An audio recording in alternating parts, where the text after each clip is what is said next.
rumba, patrimoine immatériel inscrit au tableau participatif de l'UNESCO.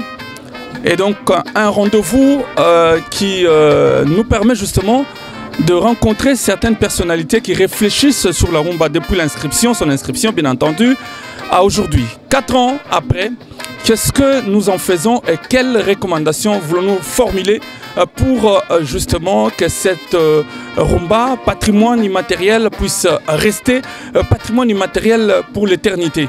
C'est donc justement dans ce cadre s'inscrit les efforts que fournit l'honorable Feriol Ngasakis avec Lumière d'Afrique, son association, bien entendu avec ses festivals valorisateurs Rumba Djeng. Alors, pour cette 3e édition, je voulais dire, de l'indépendance rumba congolaise, de l'indépendance à nos jours, la réflexion va tourner autour de plusieurs sous-thèmes qui vont justement permettre aux participants d'apporter des idées sur ce qui doit être fait.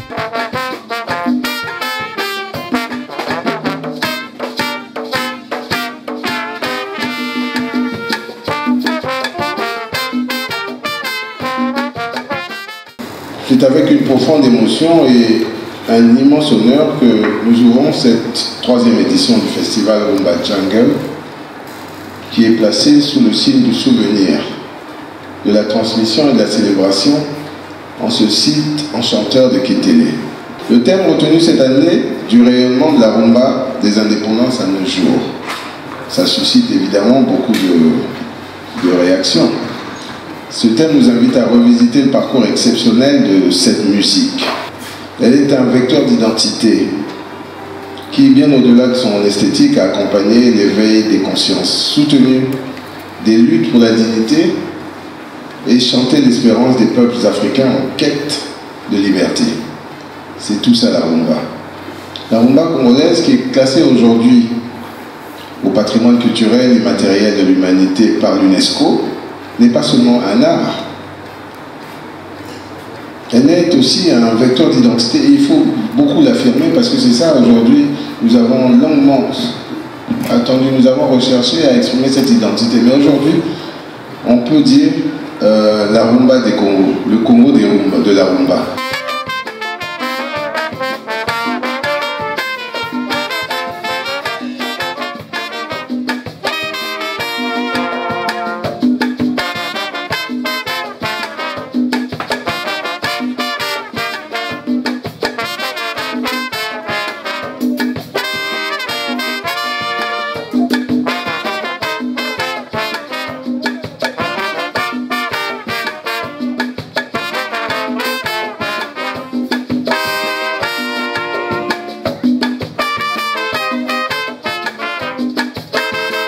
Madame l'ambassadrice, bonsoir. Bonsoir, ça va? Ça va très bien. Alors, vous avez pris part à la 3e édition du festival Rumba Djeng. Nous sommes curieux de savoir qu'est-ce qui a attiré votre attention. Mon attention, c'est toujours que les Africains gardent très bien et j'aime beaucoup votre tradition. Ça, c'est bon. Quand tu parles de l'Afrique, tu parles de la musique. Bien, rumba congolaise ou autre rythme. Et ça, j'aime beaucoup. Et cet événement permet que vous pouvez garder cette tradition et que vous pouvez exporter cette tradition, continuer comme ça. Et peut-être dans des devenirs, je ne sais pas, que vous pouvez chercher la manière que la rumba congolaise fait beaucoup de choses pour la jeunesse congolaise, fait beaucoup de choses pour la jeunesse de l'État Congo, parce que c'est à travers de l'académie, à travers des musées de la rumba, à travers des dons à connaître tous les enseignements, toutes les traditions de ces rythmes africains. C'est la République démocratique du Congo et la République du Congo qui s'unissent pour rappeler que nous avons un patrimoine commun qui s'appelle la rumba, qui est un patrimoine identitaire et que désormais il faille le protéger, le sauvegarder, le valoriser. Donc en fait, dans le cadre de ce que nous instituons depuis, c'est la 3e année, donc nous avons été récompensés, on va dire, oui on peut le dire, mais c'est un travail que nous avons fourni, nous les deux Congos, par l'UNESCO. Et aujourd'hui, en 2021, nous avons été désigné comme inscrit comme patrimoine immatériel et culturel de l'UNESCO. Et maintenant, il s'agit de valoriser, de sauvegarder ce patrimoine.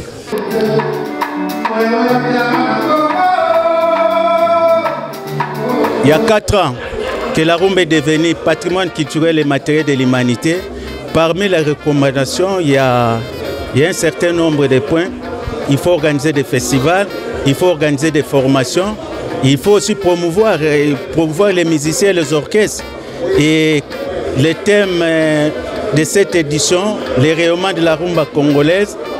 Mais je pense qu'il y a une certaine vision, il y a une certaine dynamique pour la rumba, pour pérenniser la rumba. Et ça, je pense que c'est une très bonne chose, vu qu'il y a un petit retard au niveau des 2 États. Mais je pense qu'avec la volonté de la société civile et des opérateurs culturels, on va pousser les 2 gouvernements à accompagner ce mouvement. Là, par exemple, c'est une initiative privée.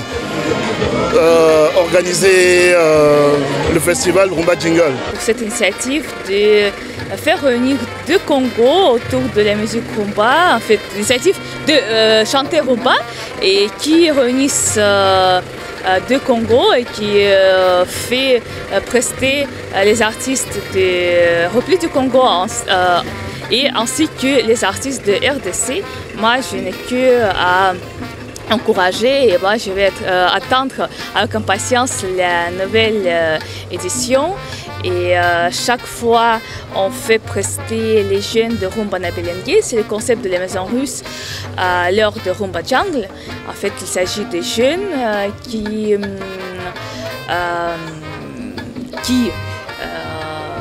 étaient formés pour chanter également rumba parce qu'ils chantent également d'autres styles, mais c'est les jeunes vedettes émergentes et moi j'encourage tous les spectateurs de prendre également conscience avec les artistes de Rumba Nabelengue et de Russie. Au Wando, la 2e édition, parce que justement l'inscription de la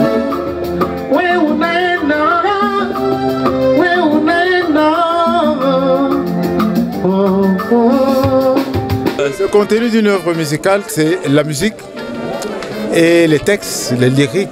C'est que les 2 là doivent être encadrés, quoi. On a par exemple des gens qui se contentent d'une seule grille pour 10 morceaux. Par exemple, ça, c'est aussi un contenu à valoriser. La rumba, ce n'est pas que 2-3 accords. L'obscénité dans les chansons. L'obscénité, c'est-à-dire que c'est lui qui signe, auteur. Il a une responsabilité. Nous sommes dans un pays qui a des lois. Donc on ne peut pas, c'est lui qui signe, auteur, composé, il est père de famille. Il est membre à part entière de la société. Il y a des règles que la société... L'artiste est un travailleur comme tout travailleur au Congo. Il fait partie de l'Union nationale des travailleurs congolais. Il doit être protégé par un statut clairement établi. Or, ces statuts-là n'existent pas. Donc l'artiste, combien d'artistes connais-tu qui touchent leur retraite, leur pension? Mais qu'est-ce qui bloque pour le cas de la RDC? Ils n'ont pas de statut, c'est que personne ne cotise pour eux, ni pour leur, ils n'ont ni assurance maladie, ni assurance vieillesse, ni rien du tout.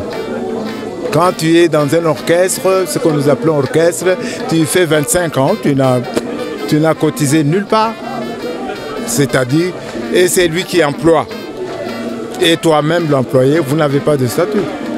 Est-ce que ces orchestres qui emploient des gens sont des sociétés, ce sont des associations, ils ont quel statut pour être habilités à employer quelqu'un? C'est de ça que nous parlions. Nous aujourd'hui, si on regardait les chansons de tous ces anciens, parce qu'il y avait du contenu, parce qu'il y avait plein de choses, mais si nous aujourd'hui, on a un contenu qui déraille de la société, un contenu qui déraille de la moralité, effectivement, on risque de subir un rejet sur les générations futures. Déjà, les parents d'aujourd'hui, ils vont protéger leurs enfants par rapport à ces contenus. Donc, ils vont empêcher leurs enfants d'écouter la rumba parce qu'il n'y a pas de bon message. Donc, automatiquement, on s'autodétruit. Donc, la rumba doit être vigilant nous tous, autant artistes et tous les promoteurs et toutes les instances dirigeantes, on doit se préoccuper sur cette transmission de la rumba, parce que nous l'avons reçu. Préoccuper sur cette transmission, sur la qualité, sur le contenu, et puis aider les artistes aussi de pouvoir vivre de leurs œuvres. J'ai une vision des choses qui paraît un petit peu singulière par rapport au commun des mortels. Donc ma façon de chanter, mes contenus, ce que je chante, c'est peut-être un élément de plus, peut-être, on ne va pas comment se jeter des fleurs. Et j'en dis, tiens, en parlant de la rumba ne reste pas que sur cette vision de ce qu'on a de local. Il faut essayer de faire venir aussi ceux de l'extérieur. Comment ils font cette rumba-là? Qu'est-ce qu'ils pensent de cette rumba? Et comme nous qui venons de l'extérieur, nous la faisons aussi le rumba, comme je disais tout à l'heure, mais la base, le bassin de la rumba, c'est ici, Congo-Kinshasa, Congo-Brazzaville. Nous, en France, on ne prend pas la rumba de là-bas, ça n'existe pas. Donc c'est ici. Donc si on vient se ressourcer ici, c'est pour comprendre des choses et on les analyse et pour les amener ailleurs, pour les ramener ici. Et généralement, quand on prend un produit brut, on va le travailler et qu'on le ramène, il est légèrement différent de celui qu'on consomme, donc ça attire un peu plus l'attention. Donc c'est un peu comme ça que moi je peux résumer ça. C'est peut-être ça qui a frappé les organisateurs, le fait qu'ils m'ont fait appel pour venir assister à cet événement. Et puis Congo-Brazzaville, Congo-Kinshasa, on peut beau dire que non, voilà, nous pratiquons tous de la rumba, mais il y a un décalage. Le Congo-Kinshasa est un peu plus avancé que le Congo-Brazzaville. Ça, personne ne dira le contraire. Effectivement, il y a le bassin, il est commun, mais après, il y a des évolutions qui se font de part et d'autre. Aujourd'hui, un concert à Brazzaville et un concert à Kinshasa, les instances, les endroits, tout ce qui peut regrouper les mélomanes, je pense qu'il y en a plus à Kinshasa qu'à Brazzaville. Donc, automatiquement, moi, venir à Kinshasa pour nous faire un concert, mais vous imaginez même pas le plaisir que je vais avoir. Mais après, il faudrait y travailler, il faudrait qu'il y ait des promoteurs là-bas qui pouvoir, sur invitation, parce que je ne suis pas dans la localité, donc c'est un projet qu'on installe et puis on va voir la faisabilité du truc. En fait, j'étais invité pour participer à cette 3e édition de Rumba Jungle. Parce que nous, en fait, on est en train de préparer au niveau de Kinshasa, au mois de juillet, le premier festival mondial de la musique et du tourisme. Et avec l'Organisation mondiale du tourisme, ONU Tourisme.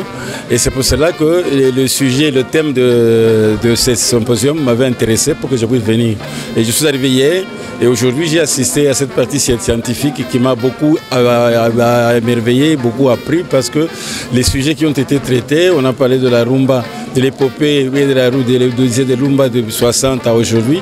Et on voit que depuis que la rumba a été inscrite au patrimoine mondial entre les deux Congos, portée par les deux Congos, a fait qu'aujourd'hui il y a beaucoup de progrès. Et ça nous permet à ce que nous puissions évoluer jusqu'à ce que nous puissions consolider cette rumba et arriver à vraiment le valoriser autour du fleuve qui nous sépare.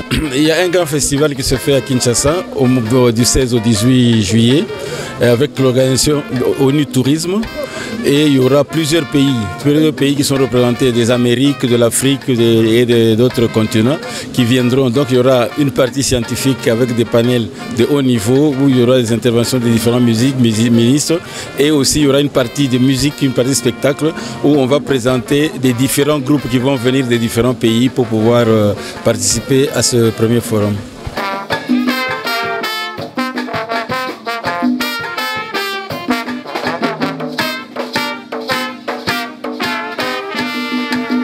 Aujourd'hui, il y a la facilité. Avec un ordinateur, on peut reprendre certains instruments. Avec un synthétiseur, tu peux jouer les saxos. Or, nous avons eu des œuvres comme les saxos de Sourd, les saxos de Nino. Aujourd'hui, les jeunes ne sont pas à mesure. Donc, ils veulent les raccourcis, la facilité. Or, manier les instruments avant, c'est vraiment avoir la dextérité, avoir la maîtrise pour les faire. Mais ce n'est pas tard. Nous allons proposer des masterclass.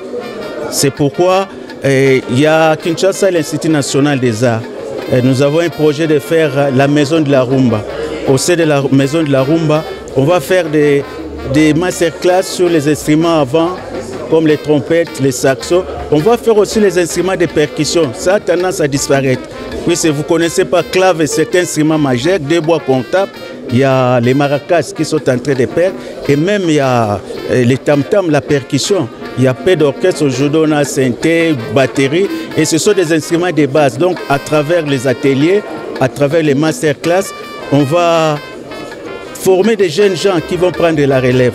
Aujourd'hui, il n'y en a pas tellement, mais mieux vaut tard que jamais. Donc c'est une interpellation pour nous de combler ce vide-là qui est latent. J'ai produit le Bantou, les 60 ans, et l'album Congo Lelo de Rochero, fait avec Maïka. J'en suis le producteur-éditeur. Je pense que vous connaissez la chanson. Voilà. Donc j'ai produit Balou Kontae et Luciana. Donc j'ai un petit catalogue assez modeste. Mais moi je suis très porté sur la rumba. Même à l'époque, quand nous avons fait notre premier album avec Balou Kontae et Luciana, à l'époque tout le monde faisait du ndombolo. Et nous sommes venus, on a fait que de la rumba. Bon, par rapport, qu'est-ce qu'il faut retenir par rapport à ce qui s'est dit là? Bon, moi personnellement, je suis dans la sauvegarde et pérennisation de la rumba. J'ai déjà produit 2 albums, 2 coffrets collecteurs de Franklin Bukaka. Ce sont des coffrets historiographiques de Franklin Bukaka, de Ngonga Edo. Et là, je travaille sur Jano Bombenga. Sur Jano Bombenga, il y a plus de 5 heures de musique. Donc c'est un coffret collector sur plus de 5 heures de musique. Et là, nous sommes vraiment dans la pérennisation et la sauvegarde de la rumba. Bon, je ne souhaitais pas trop parler des Bantous, mais je vais le dire, bon, il y a Edo qui a fait, quand je cite Edo, parce qu'il était le dernier cofondateur des Bantous. Il a fait une transition en recevant les jeunes, en accompagnant les jeunes, et à faire que le nom puisse pérenniser. Et il a fait un grand travail. Et aujourd'hui, il y a des jeunes qui sont là, qui essayent de suivre,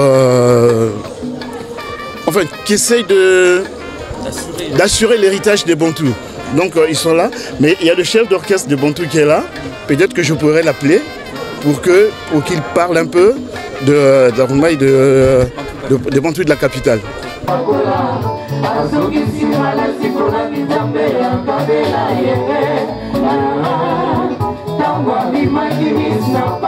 Bozi Boziana, c'est, comme on dit, un grand prêtre. C'est un artiste, peut-être qu'il a fait son temps, d'après ce que j'entends, mais je peux vous dire que Bozi Boziana, moi, je l'ai eu dans ma maison pendant plus de 15 ans. C'est un monsieur, Bozi Boziana. Je peux dire que notre maison a vécu grâce à Bozi Boziana. Et aujourd'hui, c'est un battant. Il est parmi les anciens qui continuent, qui ne se fatiguent pas, qui continuent un peu comme moi d'ailleurs, hein, qui continue, qui ne se fatigue, qui se bat, qui arrive, qui va partout en Europe, qui vient ici au Congo-Brazzaville, qui va en Angola, partout, faire des concerts. Mais on a affaire aussi à une nouvelle jeunesse. L'autre fois, je posais la question à des jeunes, j'ai dit, connaissez-vous Bozi Boziana? Non. Voilà. Et ça, nous avons aussi un problème, je vous interpelle, vous les journalistes, de faire un effort, de continuer à pérenniser, parce que la rumba a une source, ce sont les anciens, de continuer à pérenniser la rumba par les anciens, pour que les jeunes connaissent cette rumba. Je suis d'accord avec leur musique moderne d'aujourd'hui, mais ils ne pourront jamais, jamais, jamais avoir du succès sans la rumba. Et je pense qu'avec des dinosaures comme Bozi Boziana, nous devons effectivement continuer à les faire sortir au niveau des pays européens, au niveau des étrangers, etc., pour pérenniser effectivement cette rumba. C'est pour ça que moi, personnellement, c'est lui qui m'a appelé, hein, je viens de dire à Ngasaki, j'ai dit, c'est pas toi qui m'as invité, c'est Bozi Boziana qui m'a invité. Voilà. Alors, voilà. On va terminer sans vous prendre beaucoup de temps. Qu'est devenu Anita Ngapi? Anita Ngapi, elle est devenue ce que vous voyez, c'est ce que je viens de vous dire.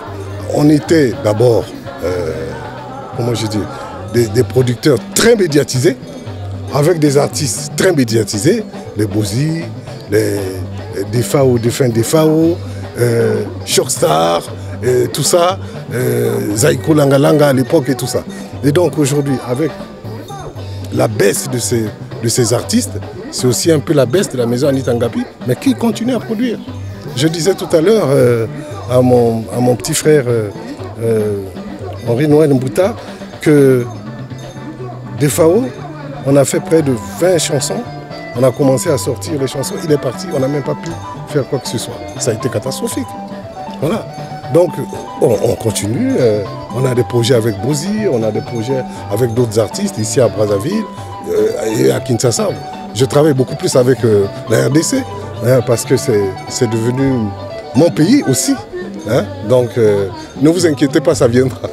Non, Anita Ngapi a toujours coproduit. On a dit tout à l'heure que avant les ouais DFAO, puisque la DFAO bazaki bateau baki pour soutenir ndako nabiso Anita Ngapi. DFAO, Bozi, Debaba, Carlito, donc bateau à Shockstar, bateau anti-choc, il y a un bateau à Zaïko, ndambo à Zaïko, il y a un ndambo à partir à Viva la Musica. Donc tant la siko ba mission on a dit bakomi. Quand on a makambo il y a ba plateforme et leur me souté parce que carrière na bango ezali kaka. Bon, donc maison Anita Ngapi ko continuer kaka ko sala musala na bango ndenge bazo sala. Mais il faut tout s'adapter à la situation où ils ont les lots, où tout est calé sous la CDT, tout est cassette, mais il y a la plateforme, il faut tout ça la makasi nango pour lobby, le foot à la mission abisso, et que vous allez partir que voilà. Auto soana Anita Ngapi awa, azo reconnaître que vous avez parmi les piliers, où vous prenez sunganda, c'est-à-dire au-delà qui producteur naé, vous avez parmi les artistes sunganda, et que na musala busala Azana souci, il y a pas de souci. Qu'est-ce que vous avez dit par rapport à Elokwa? Anita Ngapi, ce sont des producteurs il y a solo, tu vois. Ils ont expérience, il y a Moussala. Lelo, ngai, lelo, ngai, oui, naïbanaki na partir avec ça. Naïbanaki, dans Zaïko et tout ça, mais pour na koma penza partout, na moi partout où on a koma, et ça grâce à Anita Ngapi. Parce que à partir il y a distribution naïe, banzembo et koti partout, et puis vraiment ça tout le monde jamais n'a encore bossé na vie nanga. Donc travail. Bien sûr, le barapo, bon, Mama Solo et Ndoule et comment na moi li kokoma. Mais sinon, Ayebi, Moussala Ayebi. Donc s'il s'agit qu'il faut tout travailler encore, pas de problème en tout cas, nous allons partant.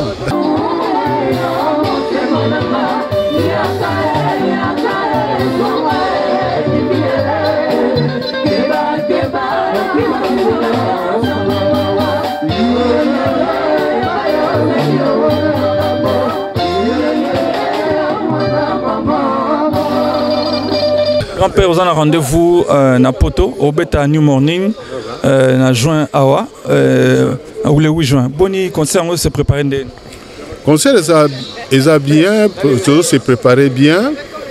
Tous na artiste Ndambo Oya Yaguchasa, na artiste Oyo Yantichok à Paris. Donc, on a travaillé, Betty, Scola, Florence, DS, bon, comment à Los Sambo, on peut s'embotter sur la Nibiso. Il y a comment à Los Sambo, Joli d'état, pareil, comment à Los Sambo, ils appellent ma BT, mais Scola Azali, Betty Bis Azali, Florence Azali.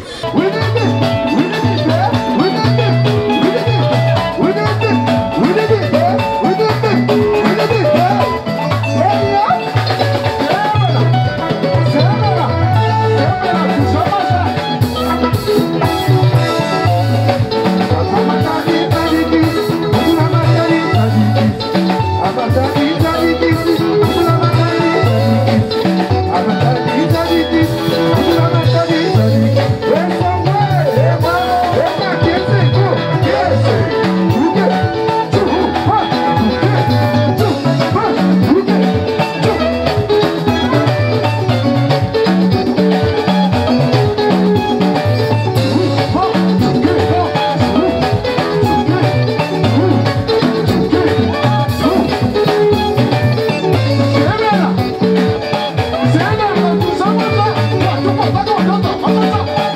Voilà, que deux interventions pertinentes en tout cas. Vous n'allez pas me contredire, tel que vous avez suivi l'essentiel avec ce mot d'accueil de l'honorable Ferrell Ngasakis qui a placé les décors de cette troisième édition. Et des interventions de différents panélistes. Vous avez suivi par exemple dès l'épopée, l'histoire de la rumba congolaise jusqu'à nos jours. Vous avez suivi la rumba congolaise des années 60-70. Vous avez entendu parler justement de l'ethnicité, du rapport entre les langages et bien entendu le rapport entre les deux pays sur l'émergence de la rumba. Vous avez suivi également la question sur non seulement la révalorisation de la rumba, mais de l'acteur tel que l'a insisté Maïka Mounan, qui a plaidé sur les statuts de l'artiste congolais. Et une question pertinente sur laquelle beaucoup de questions sont arrivées, de réponses bien entendu, mais également vous avez suivi l'intervention de Médard Milandou, qui lui est revenu sur son souci de vouloir extirper un peu de cette rumba de mots qui rongent ce patrimoine, notamment l'obscénité dans les chansons. Je vais dire merci à Henri Noël qui était avec moi ici à Elonda. Nous sommes de brasseurs du Poule, comme on nous appelle. En tout cas, tous les jours, baignés sur les deux rives pour à la recherche de la révalorisation culturelle de notre patrimoine, qu'il soit musical et d'autres. En tout cas, merci à tous les amis, merci à tous ceux qui nous ont accompagnés. Merci pour les séjours, merci aux concerts, aux confrères de Brazzaville, Nil Nino. Je veux penser également à Exodia la Sublime et bien d'autres en tout cas. Et voilà, on vous fixe rendez-vous très prochainement avec le même plaisir. Pour la culture, nous sommes toujours là parce que nous pensons que la culture est la base du développement. C'est par la culture que passe le développement. Merci et à la prochaine.